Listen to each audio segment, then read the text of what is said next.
subhanaka la ilma lana illa ma 'allamtana innaka antal alimul hakim. La haula wa la quwata illa billahil aliyil azim. Amma ba'd. Para habaib yang saya muliakan, yang tidak saya sebut satu persatu dengan tidak mengurangi takdim saya kepada beliau, para alim ulama yang saya muliakan, juga tidak mungkin saya menyebut satu persatu dari banyaknya, tapi insya Allah tidak mengurangi takdim saya kepada beliau. Hadirin dan hadirat sekalian yang berbahagia, wabil khusus kepada Sohibul Bait Al-Mukarram Kiai Haji Muhammad Rizdes bin Kiai Abdul Hamid yang saya muliakan. Mudah-mudahan Allah panjang umurnya, bermanfaat kepada bangsa dan negaranya. Hadirin sekalian yang berbahagia, saya datang ke tempat ini sebenarnya tidak untuk memberikan pengajian. Karena ini tempat khusus. Saya datang hanya untuk mencari berkah dari almarhum Kiai Haji Abdul Hamid Pasuruan ini. Kalau pengajian, semalam saya sudah ngaji di Bangkalan, nanti malam ngaji di Sumeneb. Insya Allah saya masih diberi kekuatan oleh Allah untuk menyerahkan dakwah ini di seluruh kepulauan Indonesia ini. Alhamdulillah, umur saya ini sudah 82, masuk 83. Jadi sebenarnya kalau seorang pemimpin sudah pemimpin masa lalu. Bukan zaman saya untuk teriak-teriak, tetapi Allah masih memberikan kesempatan kepada saya, diberikan kesehatan sehingga saya dapat amar ma'ruf nahi munkar. Ketika saya almarhum masih surganya, alhamdulillah selama saya datang ke Pasuruan ini, alhamdulillah belum pernah ditolak oleh beliau. Walaupun beliau kadang-kadang sedang sakit menolak aku, tapi giliran saya alhamdulillah pernah beliau temui saya di tempat tidur, disuruh masuk ke tempat tidurnya, bicaralah di situ di sana. Banyak yang memberikan sugesti kepada saya, karena Ki Abdul Hamid seorang wali min auliyaillah. Saya hanya mohon nasihatnya, mohon keberkahannya. Pada waktu itu saya minta kepada beliau, Kiai Hamid, tolong Kiai, saya mohon doa Pak Kiai. Apa doa yang terbaik Kiai Hamid untuk saya? Dan berikanlah kepada saya wirid Pak Kiai, wirid apa yang terbaik? Apa jawab beliau kepada saya? Wiridnya Ustadz sudah bagus. Kalau ada undangan jangan ditolak. Dan ini pesan beliau, jangan milih-milih undangan. Itu yang saya pegang. Sehingga di Jakarta saya disebut Kiai Kaku. Diundang menteri kadang-kadang saya nggak datang. Diundang gubernur saya tidak datang. Karena ada undangan di RT. Di musola kecil yang sudah bulanan mengundang saya. Nggak tega saya, hanya saya menggagalkan itu. Saya punya pendirian dari Kiai Hamid, jangan mengecewakan orang. Jadi kalau udah undangan sudah ditulis, jangan sampai dibatalkan, jangan milih-milih undangan. Satu ketika saya diundang orang besar, tidak saya sebutkan, untuk meresmikan satu pabrik dengan 17 Agustus. Saya kasihkan sama ajudannya ini, tolong, ini agenda saya. Kalau kosong, saya datang. Oh ada Pak Kiai isi, tapi di musola di Cirebon, apa tidak bisa dibatalkan? Saya jawab, seandainya Anda jadi pengurus musola ini, sudah undang saya setengah tahun, sudah saya tentukan waktunya. Ketika waktunya ditentukan saya batalkan, ketahuan saya pidato di tempat lain. Bagaimana perasaan saudara? Ukur sama perasaannya. Ini ajaran yang diberikan Kiai Hamid kepada saya. Sehingga saya kaku. Bukan kaku apa? Diundang menteri pun saya tolak. Undang gubernur, tolak. Karena pesan Kiai Hamid, jangan milih-milih undangan. Ini senjata yang saya pakai. Kemudian saya minta lagi sama Kiai Hamid, Kiai, saya ini ilmu masih jauh, Kiai. Mohon doanya, Kiai. Dan juga saya banyak membangun, Kiai. Perlu dana, perlu bantuan. Subhanallah, jawabannya menyejukkan sama saya. Sudahlah Ustaz Subron, lek wis wayahe ilmu ni tuki piyambak. Ini kayak wirid bagi saya. Kalau dana gimana, Kiai? Dana pun bangun yang berani. Gak usah menggantungkan pada manusia, gantungkan saja kepada Allah. Lek wis wayahe tuki piyambak. Saya jadikan wirid. Walaupun saya gak pegang duit, namun letakkan butuh pertama dengan baca Fatihah kepada almarhum Kiai Hamid. Pokoknya sampean dawuh lek wis wayahe tuki piyambak, lek wis wayahe tuki piyambak, lek wis wayahe tuki piyambak. Jadi wirid bagi saya ini. Sering saya pidato di mana-mana, lek wis wayahe tuki piyambak. Bukan bahasa Arab lagi. Wiridnya bahasa Jawa. Padahal saya bukan orang Jawa. Tapi saya jadikan wirid. Bangun. Alhamdulillah. Berkah dorongan almarhum. Saya berani membangun. Barangkali, alhamdulillah. Pondok pesantren saya di tengah-tengah kota. Di kota Jakarta.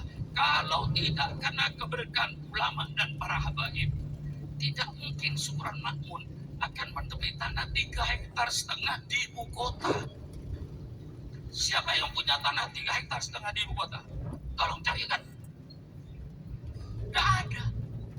Pondok pesantren Roman 3,5 hektar di Jakarta Selatan.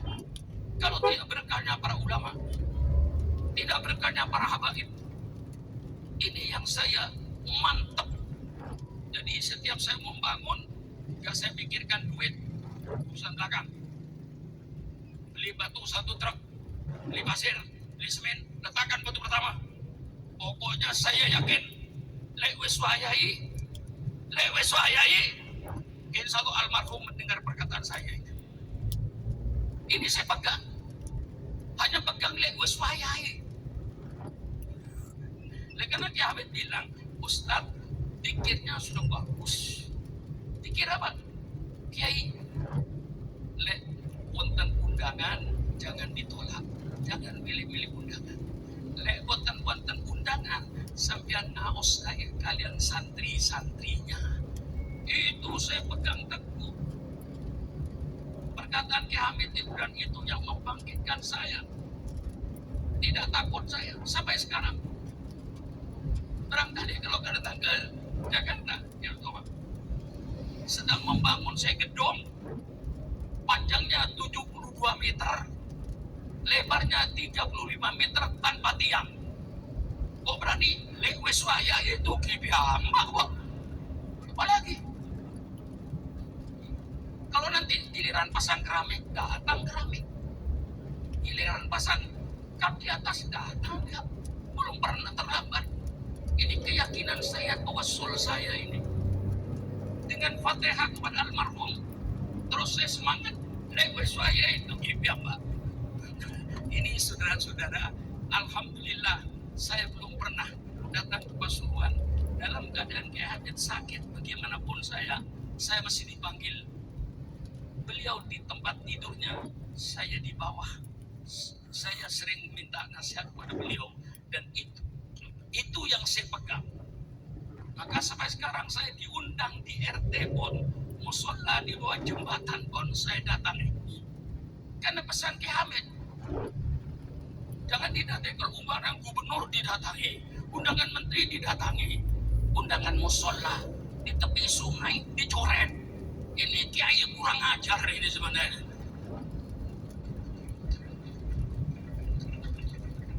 Ini yang saya pegang. Jadi ada punya pegangan saya ini dengan almarhum Kiai Hamid ini. Inilah saudara-saudara, tidak usah bicara soal perjuangan Kiai. Kiai ini sudah pasti. Gak usah ditanya apa perjuangan Kiai. Al-amru bil ma'ruf wa nahyu 'anil munkar. Itu saja Kiai tugasnya. Tidak ada lebih dari itu. Kiai tugasnya hanya al-amru bil ma'ruf wa nahyu 'anil munkar. Maka kalau ada, maaf pemerintah, maaf Pak Menteri, maaf Pak Wali Kota, maaf Pak Bupati, kalau dia kiai berbeda dengan pemerintah, itu kiai yang bagus, kiai yang peduli dengan negaranya, tidak mau kiai membiarkan negara ini hancur, tidak mau kiai membiarkan negara dalam kezaliman. Kiai tegur, kiai yang negur ini kiai yang baik, yang cinta negara, cinta bangsa. Kalau ada kiai berbeda, jangan ditangkap, jangan dipenjara. Kalau ada kiai berbeda, undang ke kantor kabupaten. Syukron Makmun berbeda dengan Bupati Lumajang. Bukan musuh saya ini. Saya cinta sama Bupati, supaya Bupatinya tidak tergelincir. Undang saya ke kabupaten. Ini namanya demokrasi. Ngopi bersama dengan Bupati. Betul atau tidak? Kalau perlu dengan mie goreng. Betul atau tidak? Mari bicara apa maunya Pak Sugron. Oh begini Pak Bupati Lumajang, begini Pak Bupati Pasuruan, sesuai dengan Al-Quran dan Sunnah Nabi begini. Kan enak toh. Jangan dimusuhi, lalu dianggap lawan. Ulama ini yang mendirikan republik ini. Kalau tidak ada ulama, tidak ada NKRI. Saya tegas, persilakan yang mau nuntut. Tidak ada ulama, tidak ada NKRI. Saya berikan fakta, karena yang sekarang jadi pemimpin ini orang yang tidak baca sejarah barangkali. Ya, Al-Mukarram Kiai Stakuf itu yang akrab dengan saya dulu kakeknya. Kiai Bisri Mustafa yang akrab dengan saya kemana-mana. Lalu dengan Kiai Ulil Bisrinya, sekarang cucunya. Lah ini perlu baca sejarah. Ketika Indonesia mau proklamasi, Bung Karno bikin 60 panitia gagal. Aida bikin 9 panitia. Daripada Bung Karno, Bung Hatta, Maramis dari Katolik, Abi Kusno, Wahid Hasyim, dan termasuk beberapa ulama-ulama lainnya mendapatkan rumusan. Apa rumusnya?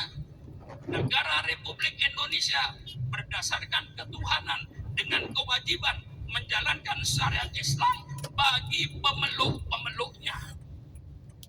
Bagi luar Islam tidak usah menjalankan syariat Islam, bagi pemeluknya. Ini yang disebut Piagam Jakarta. Dengan mendapatkan satu format yang jelas, negara Republik Indonesia berdasarkan ketuhanan dengan kewajiban menjalankan syariat Islam bagi pemeluknya. Maka Bung Karno diminta untuk segera proklamasi tanggal 17 Agustus jam 10 pagi. Proklamasi, kami bangsa Indonesia dengan ini menyatakan kemerdekaan Indonesia. Hal-hal yang mengenai pembinaan kekuasaan dan lain-lain akan dilaksanakan dengan cara saksama dalam tempo yang sesingkat-singkatnya. Masa Kiai sudah apa? Kiai sudah pada proklamasi begini, kok masih dicurigai? Radikal. Apa-apaan itu? Nggak ada itu. Kiai radikal tidak ada. Kalau Kiai Amar Ma'ruf nahi munkar ada. Betul kan? Kita ini cuma menawarkan konsep. Kita ingin melaksanakan peradaban Islam yang berdasarkan Quran dan hadis. Ini yang kita inginkan. Karena banyak peradaban yang berdasarkan hawa nafsu. Seperti night club, dansa, joget, telanjang. Itu peradaban, tapi dasarnya nafsu. Kami ingin bentuk satu peradaban, satu bangsa.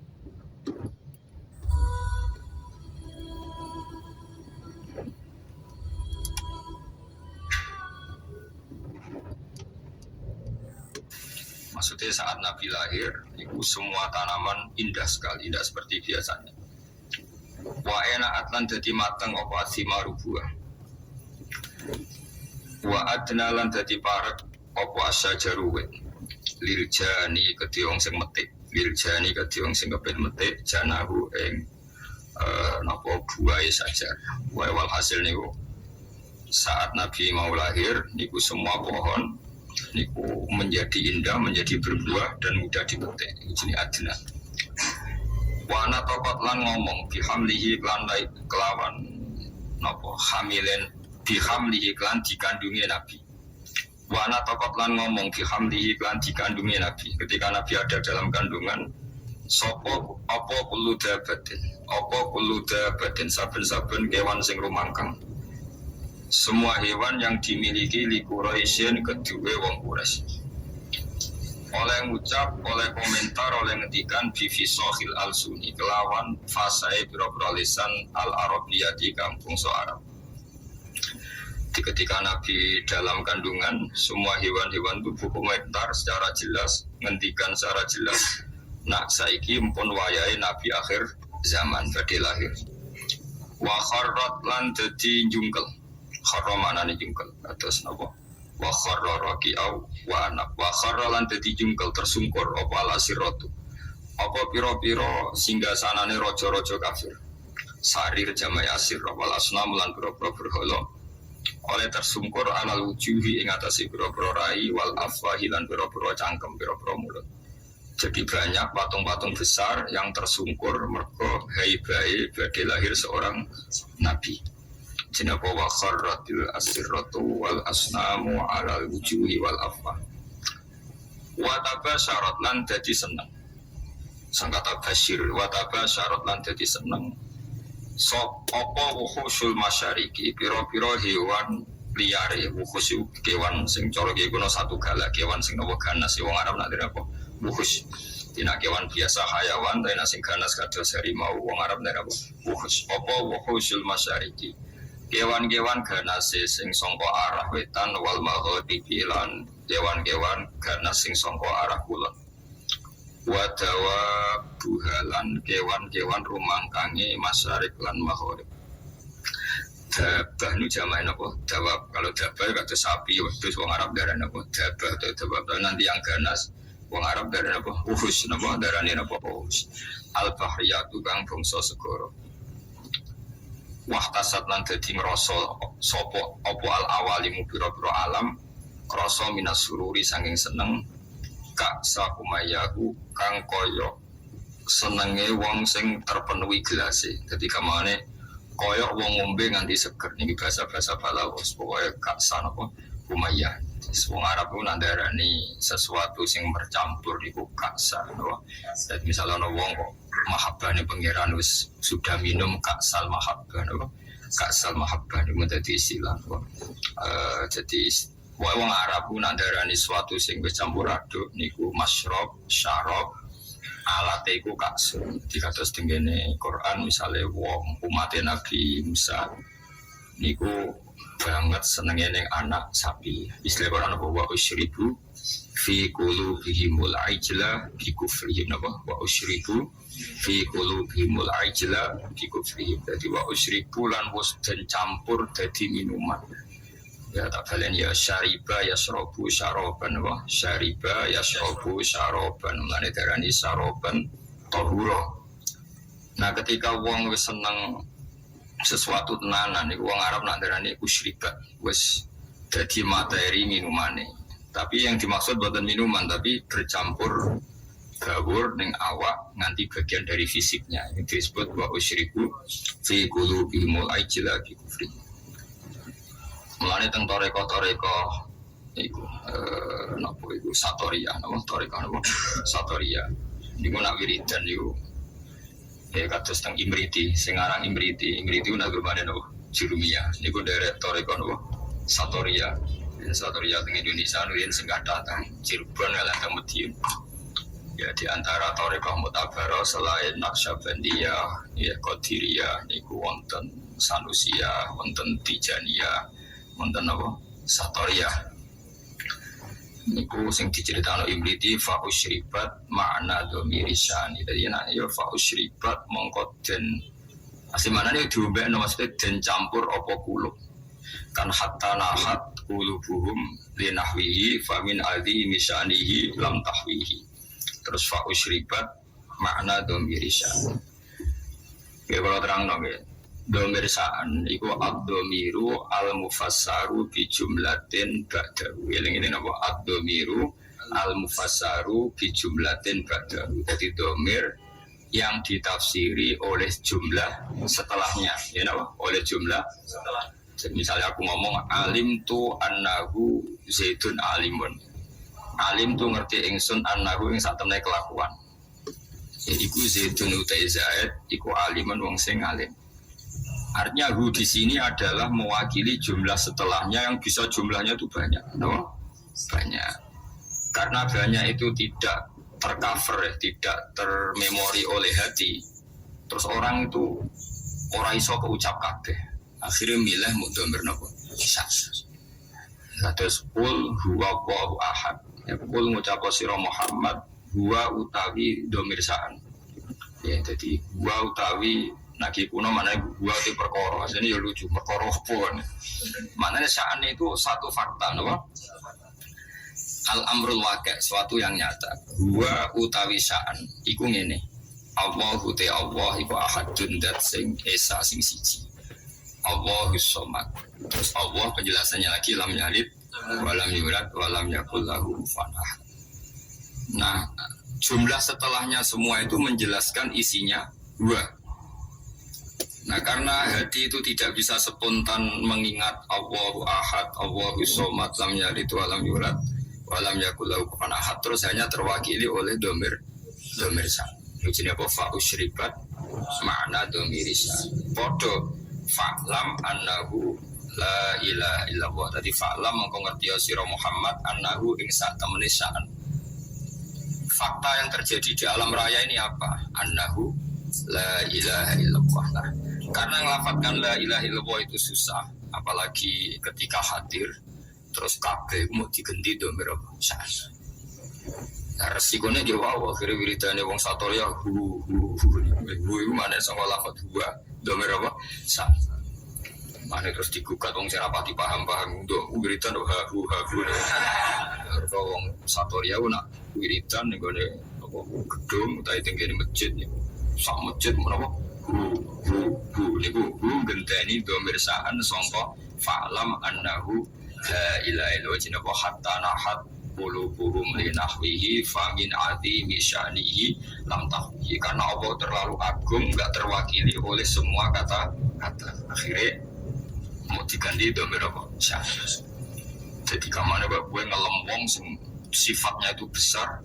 Mau mendingin itu, ya pokoknya dia adalah dia. Jadi fatilomane, alime, cerdase, karirnya, kangelan, pokoknya dia adalah dia. Huwa, min haitsu huwa.